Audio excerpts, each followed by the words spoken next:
जय माता दी दोस्तों। माता रानी आपकी सारी मुरादें पूरी करें और आप जीवन में खूब सारी तरक्की करें। इसी के साथ आज का जो वीडियो है वो मैं शुरू कर रही हूँ। दोस्तों आज के वीडियो में बात करने वाली हूँ गंगा दशहरा के बारे में। गंगा दशहरा जो है वो अभी 30 मई को आने वाली है और जिन लोगों के पास गंगा, यमुना या कोई भी सरोवर है वहाँ पे जाने की कोई सुविधाएं नहीं है, मान लीजिए जल में वो दीपदान जो है वो नहीं कर पा रहे हैं या गंगा यमुना जो है वो उनसे बहुत दूर है। खास करके गंगा मैया का जो पूजन है वो इस दिन बहुत ही विधिवत तरीके से किया जाता है, दीपदान किया जाता है और इसका बहुत ज़्यादा पुण्य फल जो है वो प्राप्त होता है। ऐसे में जो लोग नहीं रह रहे हैं गंगा मैया के पास में और वो दीपदान करना चाहते हैं अपनी जो भी मनोकामनाएं हैं उनकी पूर्ति के लिए, तो घर पे ही वो गंगा मैया के नाम से दीपदान जो है वो कर सकते हैं। बहुत ही सरल विधि जो है वो आज के वीडियो में आपको बताने वाली हूँ। आपको क्या करना है, आपको इस तरीके का एक जो चौक है वो रख लेना है। उसके बाद आपको लाल या पीला जो भी वस्त्र हो, क्योंकि लाल पीला जो है वो पूजा में बहुत ज़्यादा शुभ बताया गया है, तो अगर आपके पास पीला है तो पीला, अगर लाल है तो लाल वस्त्र जो है वो आपको बिछा लेना चाहिए। उसके ऊपर देखिए तांबे के भी बर्तन होते हैं, स्टील के भी होते हैं, पीतल के भी होते हैं और जो कांसा है उसके भी होते हैं। आपके घर में जो भी मिल जाए, क्योंकि यहाँ पे मैं थोड़ी सी दीपदान जो है वो थोड़े से ज़्यादा करने वाली हूँ, तो मेरे पास ना बहुत बड़ी बड़ी प्लेटें जो है वो नहीं थी, तो जो असुविधा है वो हो रही थी, तो मैंने यहाँ पे स्टील की जो तसला है, जो आटा गूंदने वाला परात है वो मैंने लिया हुआ है। और आप इसकी जगह पे पीतल की थाली प्लेन वाली या पीतल की प्लेट या कांसे की या तांबे की प्लेट जो है वो ले सकते हैं, जो भी आपके पास हो। क्योंकि कई दफ़ा क्या होता है, बहुत सारी बहनों के प्रश्न आते हैं कि दीदी नहीं है तो नहीं है तो ना करने से अच्छा है जो भी आपके पास हो उसमें आपको पूजा जो है वो कर लेनी चाहिए।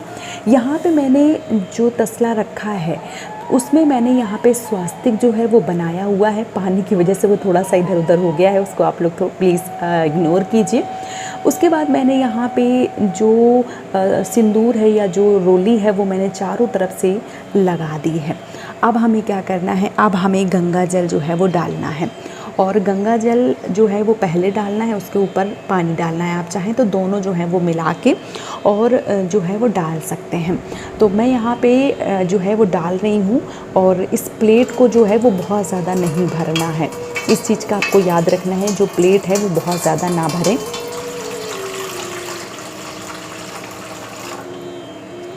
तो देखिए मैंने यहाँ पे गंगा जल और पानी जो है वो मिला के यहाँ पे डाल दिया है। अब आपको क्या करना है, अब आपको इसमें विधिवत तरीके से पूजा करनी है। गंगा जल और जल दोनों को जब मिला दिया जाता है तो ये गंगा जल बन जाता है। तो मैंने यहाँ पे दोनों चीज़ें जो हैं वो डाल के और इसमें पानी जो है वो भर दिया है। देखिए आप चाहें तो गंगा के किनारे मतलब इस थाल के आसपास दीपदान कर सकते हैं, क्योंकि ये आपने साक्षात रूप से देखिए जब विश्वास से पूजा करते हैं ना तो जो भी आप अपने मन से मानते हैं वो बन जाता है। तो अगर विश्वास है कि ये गंगा मैया है और ये तट है, उनका जो किनारा है वो ये है और हम यहाँ पे दीपदान कर रहे हैं, तो उस प्रकार से भी कर सकते हैं। ज़्यादा महत्व जो है वो गंगा मैया के अंदर जो जल है, आपने देखा होगा कई दफ़ा जल में दीपक जो है वो बहाए जाते हैं, दीपदान किया जाता है, उसका अलग ही महत्व जो है वो बताया गया है। तो अगर आप दीपदान करें तो पानी के अंदर दीपदान करें और मैं आगे आपको बताती रहूँगी कि किस प्रकार से आपको करना है। तो चलिए अब हम करते हैं जो है वो पूजन। तो चलिए पूजन कर लेते हैं, उसके बाद फिर दीपदान जो है वो करते हैं। तो देखिए अब हमें क्या करना है, अब हमें हल्दी चावल रोली से जो है वो तिलक करना है। तो इस तरीके से हम यहाँ पे ये देखिए इस तरीके से हम जो है वो तिलक कर देंगे। हल्दी से, चावल से, रोली से, जो भी आपके पास है उन सब से तिलक जो है वो कर देंगे इस तरीके से। थोड़े से चावल जो हैं वो भी यहाँ पे डाल देंगे हम और इसके बाद जो फूल हैं, जो पुष्प हैं वो हम अर्पित कर देंगे। तो यहाँ पे इस तरीके से फूल जो है वो मैंने यहाँ पे डाल दिए हैं। यहाँ पे उसी मन से पूजा कीजिए जिस मन से आप ये सोचिए कि गंगा मैया के आप दर्शन कर रहे हैं, गंगा मैया को ही आप जो भोग प्रसाद जो है वो लगा रहे हैं, उस प्रकार से आपको जो है वो पूजन करना है। इसके बाद मैंने यहाँ पे भोग प्रसाद जो है वो चढ़ा दिया है और यहाँ पे आज के दिन जो है वो वस्त्र रूपी चुनरी जो है वो चढ़ाई जाती है गंगा मैया को। तो आप अगर नहीं जा पा रहे हैं तो घर पे ही चुनरी जो है वो चढ़ा सकते हैं। तो इस प्रकार से मैंने यहाँ पे चुनरी जो है वो चढ़ाई है। कभी कभार आप जब भी आप जा पाएँ तो ये चुनरी जो है वो वहाँ भी चढ़ा सकते हैं। सकते हैं। तो यहाँ पे मैंने जो चुनरी है वो चढ़ा दी है। इसके बाद हमें क्या करना है, हमने भोग प्रसाद जो है वो चढ़ा दिया है। अब हम दीपदान जो है वो करेंगे। तो किस प्रकार से आपको दीपों का दान करना है, देखिए दशहरा है, मतलब 10वां दिन है। गंगा दशहरा में 10 दियों का महत्व बताया गया है। तो आज मैं 10 दिया जो है वो जलाने वाली हूँ गंगा मैया में। तो चलिए जो दिए हैं वो जला लेते हैं। तो ये देखिए 10 दिए जो हैं वो मैंने जला लिए हैं, और ये जो है दिए वो मैं गंगा मैया के अंदर ही रखूँगी। तो ये देखिए मैंने यहाँ पे दीपदान जो है वो कर दिया है। आप भी कोशिश करिए कि गंगा मैया के अंदर ही दीपदान करें, तो उसका अलग ही महत्व जो है वो बताया गया है।